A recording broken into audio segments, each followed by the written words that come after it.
Hi guys, welcome back to Rayalaseema రుచులు 11 channel. So ఈ రోజు వచ్చేసి మనమైతే రవ్వ లడ్డు చేస్తున్నాం. సో లేట్ చేయకుండా వీడియోని అయితే స్టార్ట్ చేద్దాం. Let's go. గైస్, ఫస్ట్ అయితే 3 గ్లాసెస్ ఆఫ్ బాంబే రవ్వ అయితే తీసుకోవాలి.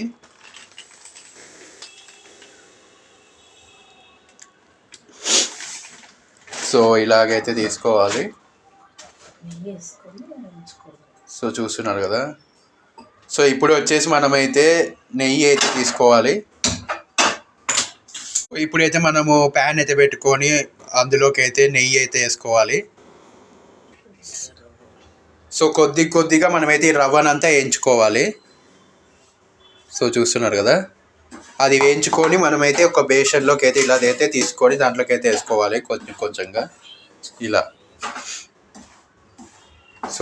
సో గాయస్, మళ్ళీ సెకండ్ టైం అయితే వేసుకుంటున్నాం చూడండి. సో ఆల్రెడీ ఇక్కడైతే తీసి పెట్టేసాము. సో ఇక్కడైతే చేసుకుంటున్నాం ఇంకొకటి.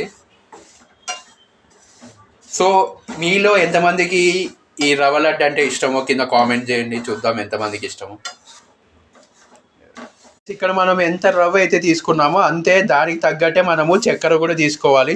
చూస్తున్నారు కదా, ఇక్కడ 3 గ్లాసులు చక్కెర అయితే మిక్సీలోకి అయితే వేసుకొని దాన్ని అయితే పౌడర్ అయితే చేసుకోవాలి. తర్వాత అది ఆ పౌడర్ అంతా తీసుకొచ్చి మనమైతే ఇందులోకి అయితే వేయాలి. సో ప్రాసెస్ అంతా చూపిస్తాను, ఎక్కడ మిస్ అవ్వద్దండి, చివరి వరకు చూడండి.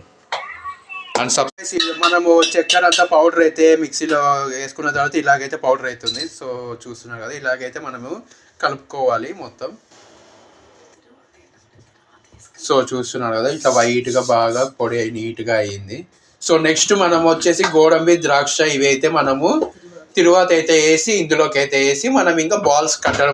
మనమైతే తరువాత ఇలాచి పౌడర్ అయితే మిక్సీలోకి వేసుకొని పౌడర్ అయితే చేసుకున్నాం చూసారా. ఇప్పుడు దాంట్లోకి అయితే వేద్దాము. సో ఇంతవరకు మనమైతే చక్కెరని పౌడర్ చేసుకొని వేసాము రవ్వలోకి. ఇప్పుడు మనం వచ్చేసి ఇలాచి పౌడర్ని ఇలా వేసుకుంటాం మిక్సీలో వేసుకొని, ఇంకా నీట్గా సాఫ్ట్గా అయ్యేటట్టు చేసుకొని దాంట్లోకి అయితే యాడ్ చేసాం ఇప్పుడు. సో గైస్, ఇప్పుడు మనం వచ్చేసి నెయ్యి వేసుకొని మనమైతే దాంట్లోకి గోడంబి, ద్రాక్ష అయితే వేసుకొని వేయించుకుంటున్నాం ఇప్పుడు. సో ఇలాగైతే బాగా వేయించుకోవాలి మనం నీట్గా. ఆ తర్వాత వీటిని మనమైతే ఇందులోకి అయితే వేసి మనమైతే ఇంకా బాల్స్ కట్టడం అయితే స్టార్ట్ చేయాలి. సో గైస్, ఆ తర్వాత మనమైతే నెయ్యిలో వేయించుకున్నాం కదా గోడంబి, ద్రాక్ష. సో ఇప్పుడైతే అది అయిపోయిన తర్వాత మనమైతే ఇందులోకి అయితే వేసేసాం. సో ఇంకా మనం వచ్చేసి ఇంకా బాల్స్ని కట్టడం అయితే స్టార్ట్ చేయాలి. సో ఆల్రెడీ మనం ఇంకా చూస్తుంటేనే క్రేవింగ్స్ అయితే స్టార్ట్ అయిపోయాయి. సో ఎప్పుడెప్పుడు తినాలైతే అని అనిపిస్తుంది గాయస్.